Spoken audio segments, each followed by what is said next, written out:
La famille Voisin porte un étendard de 16 panneaux photovoltaïques dans le quartier neuf de Véretz, le quartier de la chanson française.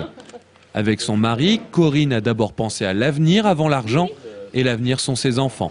On essaye de faire attention, donc c'est vrai qu'on a une cuve de récupération, un mètre cube de récupération d'eau de pluie.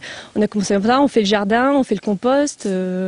Voilà, on va acheter notre viande chez un éleveur bio qui est pas très loin. On fait attention même au niveau des légumes. C'est vrai qu'on est parti pour préserver. Écologique, la démarche photovoltaïque des voisins n'en est pas moins un choix économique qui pèse dans le budget. Le photovoltaïque revient en odeur de sainteté auprès des autorités, les primes par crédit d'impôt ont été valorisées et la période pour avoir le droit de vendre l'électricité raccourcie. Mais pas encore de quoi faire un boom. Les particuliers peuvent trouver de plus en plus d'intérêt à l'énergie photovoltaïque et les vendeurs encore plus d'arguments pertinents, convaincants, trébuchants.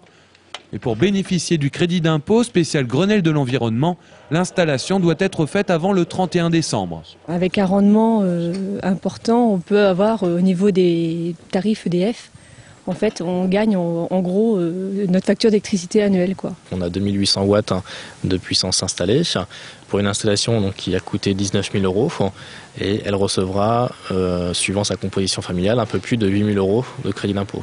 Donc il lui restera 11 000 euros à sa charge pour un retour sur investissement d'une 8aine d'années. Forclum, la société électrique Tourangelle, aujourd'hui rattachée au groupe Eiffage, a signé avec la famille Voisin son 100e contrat particulier en photovoltaïque et en 5 ans.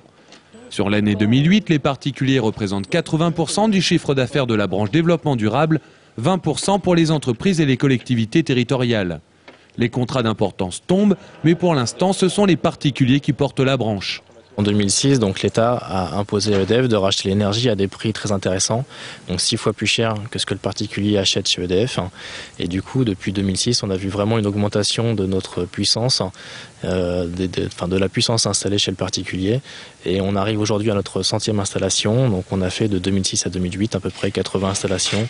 Plus le pourcentage des collectivités territoriales sera important dans le chiffre d'affaires de la branche, plus ce dernier grossira.